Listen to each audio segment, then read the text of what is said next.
अस्सलाम वालेकुम dear students. उम्मीद करता हूँ आप सब खैरियत से होंगे और मैं खाकसार मुबाहिल अहमद आपका सोशल स्टडीज़ का टीचर हूँ। इट मीन्स कि आपको हिस्ट्री और ज्योग्राफी पार्ट जो है वो मैं पढ़ाऊँगा।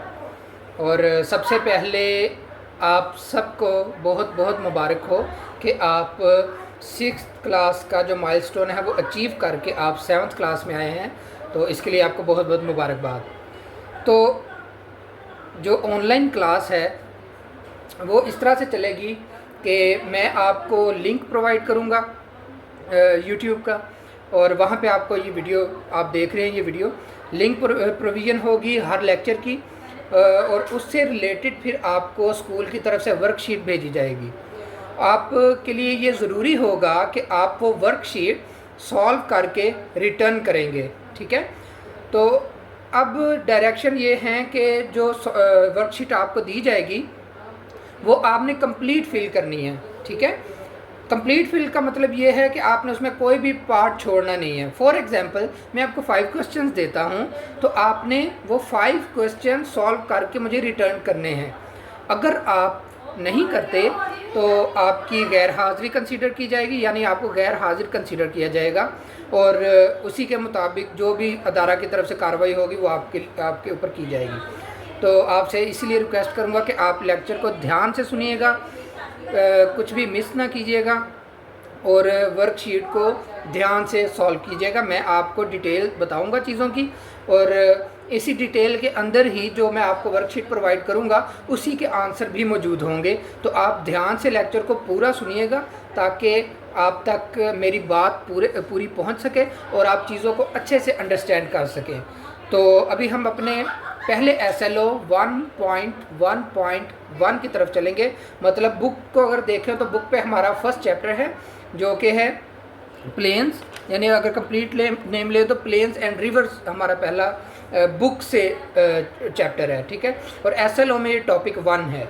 तो आज हम 1.1.1 करेंगे जी। तो स्टूडेंट्स आपका पहला SLO है 1.1.1 जो कि है describe the physical features of the plain. तो बुक पे पेज नंबर 2 है, ये साथ आपको साइड पे शो हो रहा होगा। इसमें सबसे पहले प्लेन्स की डेफिनेशन है। A plain is a broad area of relatively flat land. अब प्लेन की अगर डेफिनेशन देखें तो प्लेन क्या है, ब्रॉड एरिया है, यानी बहुत वसी एरिया होता है, और रिलेटिवली फ्लैट लैंड होता है।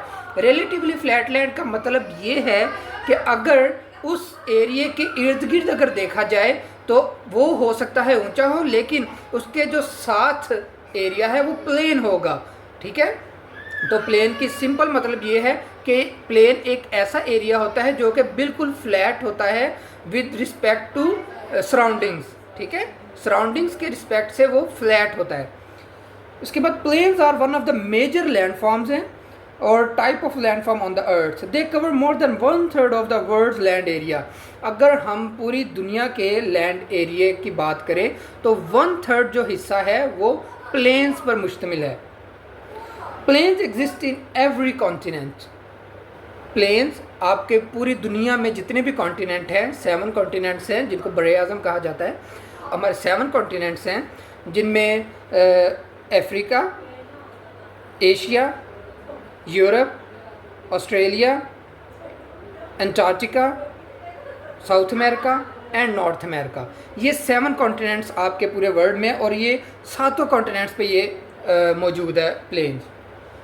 अच्छा, उसके बाद है many plains such as Indus plain in Pakistan including upper Indus plain and lower Indus plain and the Great Plains that stretches across much of the central North America और ग्रासलैंड्स।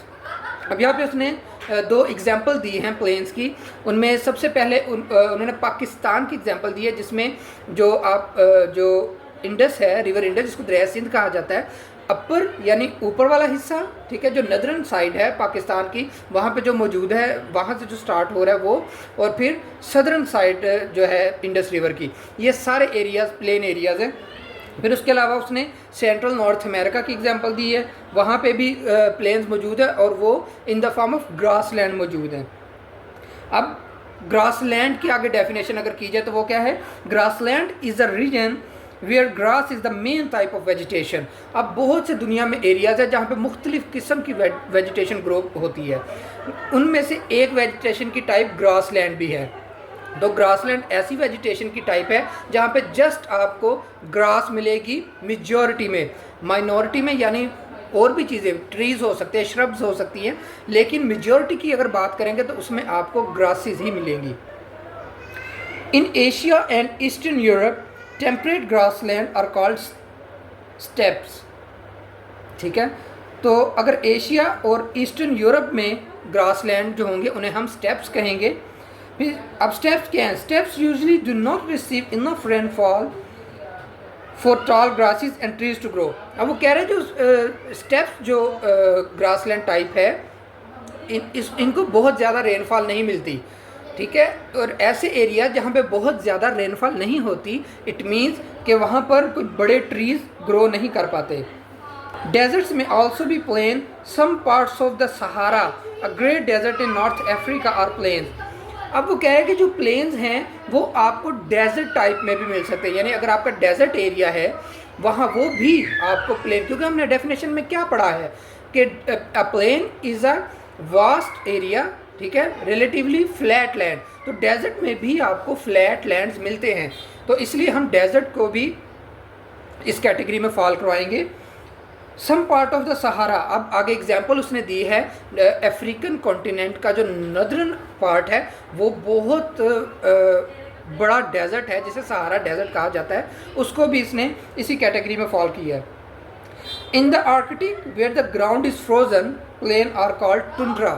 अब ये ज़रूरी नहीं है, अब डेजर्ट भी आपको पता है दो किस्म के हैं कि cold desert and hot desert. Hot desert मतलब जहाँ पे बहुत ज़्यादा गर्मी होती है, और कोल्ड डेजर्ट जहाँ पे बहुत ज़्यादा और शदीद ठंड होती है। अब यहाँ पर उसने आर्कटिक की एग्जांपल दी है कि वो भी, उसको भी आप प्लेन एरिया में ही काउंट करेंगे, लेकिन जब आर्कटिक की बात करेंगे और फ्रोज़न ग्राउंड की बात करेंगे, वो प्लेन हो और फ्रोज़न हो, तो उसे हम टुंड्रा कह के प्रोनाउंस करेंगे। ठीक है, उस टाइप के प्लेन को।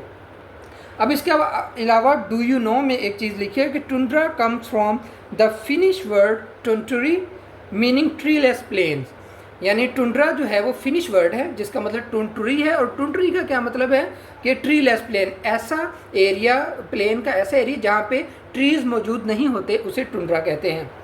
अब इसके बाद पेज नंबर 3 पे मैं पढ़ने लगा हूँ physical features of the plain, के प्लेन की फ़िज़िकली वो किस तरह का होता है, कौन सी फीचर्स, कौन सी खसूसियात प्लेन में पाई जाती हैं। तो some features of plains are given below, आप देख रहे हैं।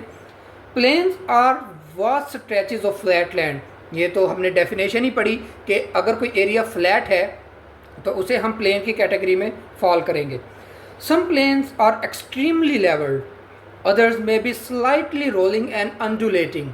अब वो कह रहा है कि बहुत से प्लेन तो ऐसे हैं कि वो बिल्कुल फ्लैट होते हैं, लेकिन चंद प्लेन ऐसे होते हैं जो कि बहुत ज़्यादा लेवल्ड बिल्कुल प्लेन नहीं होते, थोड़े से वो अंडुलेटिंग होते हैं, थोड़ा सा ऊपर नीचे होते हैं डिफरेंट प्लेसेस से, तो उनको भी हम प्लेन की कैटेगरी में ही शुमार करेंगे। Plains are usually fertile regions. अब जैसे हमने पहले भी पढ़ा शुरू में कि जो प्लेन एरिया हैं वहाँ पर हमें ग्रासलैंड्स मिलते हैं। ठीक है, अब grassland is a type of vegetation, तो वेजिटेशन का मतलब ये है कि वो जगह फर्टाइल है, फर्टाइल यानी ज़रखेज़, अगर वो ज़रखेज़ है तभी वहाँ पे वेजिटेशन ग्रो कर पा रही है। They are usually thickly populated regions. अब वो अमूमन ये वाले जो एरियाज़ हैं वो थिकली पॉपुलेटेड रीजन्स होते हैं। उसकी क्या वजह है? उसकी वजह यह है कि लोग रहना वहाँ ज़्यादा पसंद करते हैं जहाँ पे उनको फर्टाइल लैंड अवेलेबल होता है, क्योंकि उन्होंने अपने फूड को ग्रो करना होता है, यानी डिफरेंट फसलें वगैरह उगानी होती है। इसके अलावा अगर उन्होंने कोई कैटल हैं उनके पास या कोई मवेशी हैं, कुछ भी है, तो उसके लिए भी उनको फर्टाइल लैंड चाहिए ताकि वो अपने लिए भी और एनिमल्स के लिए भी वो फूड को ग्रो कर पाएँ। Basically in simple and short words agriculture कर सकें। ठीक है, आगे हम पढ़ेंगे कि एग्रीकल्चर क्या चीज़ होती है, एग्रीकल्चर का ब्रॉडर मीनिंग क्या है एग्रीकल्चर के। It is easy to build houses roads in planes.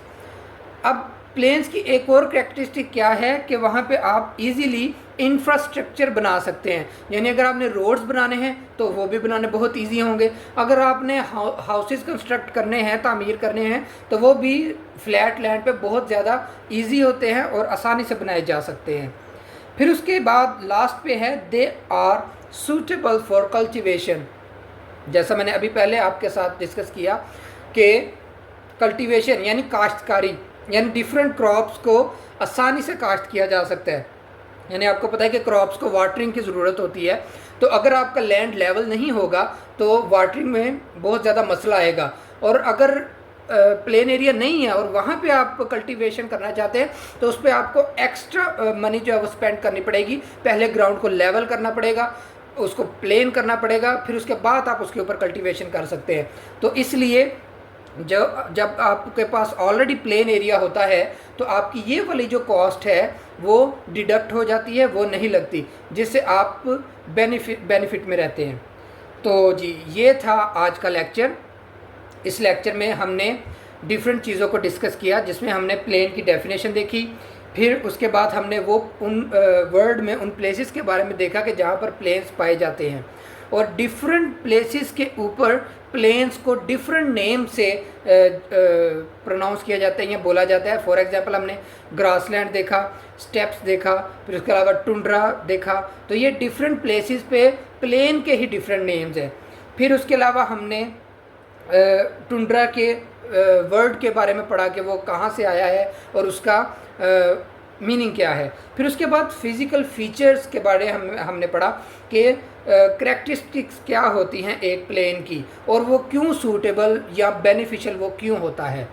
तो आज के लेक्चर में हमने पहला जो SLO है 1.1.1 वो पढ़ा, ठीक है। और उसके बाद अब मैं आपको वर्कशीट, मैंने क्या स्कूल की तरफ से आपको वर्कशीट आएगी, वो आपने सॉल्व करके वो रिटर्न करनी है। मैं आपको चेक करके उसके मार्किंग करूँगा और आपको उसके मार्क्स शेयर हो जाएंगे। तो जो तो नहीं कर पाएगा कंप्लीट वर्कशीट, उसको एब्सेंट शुमार कर लिया जाएगा। तो आपको बेसिकली डेली के 2 SLOs करवाए जाएंगे, जिनमें पहला SLO 1.1.1 में करवा चुका हूँ और दूसरे SLO की वीडियो भी आपके साथ शेयर हो चुकी है, ठीक है। तो आप दूसरे SLO की भी वीडियो देखेंगे और इन दोनों SLO की वर्कशीट आप मुझे सबमिट करवाएंगे जो भी स्कूल की तरफ से आपको टाइम दिया जाएगा। तो फ़िलहाल पहले लेक्चर के लिए यही, ये पहला SLO हमने क्लियर कर लिया है। उम्मीद है आपको समझ आ गया होगा। अगर कुछ समझ नहीं आया तो आप मेरे से पर्सनली भी पूछ सकते हैं, कमेंट सेक्शन में भी पूछ सकते हैं, किसी तरह भी आप मेरे से पूछ सकते हैं, स्कूल के थ्रू भी आप मेरे से पूछ सकते हैं। मैं आपके लिए अवेलेबल हूँ।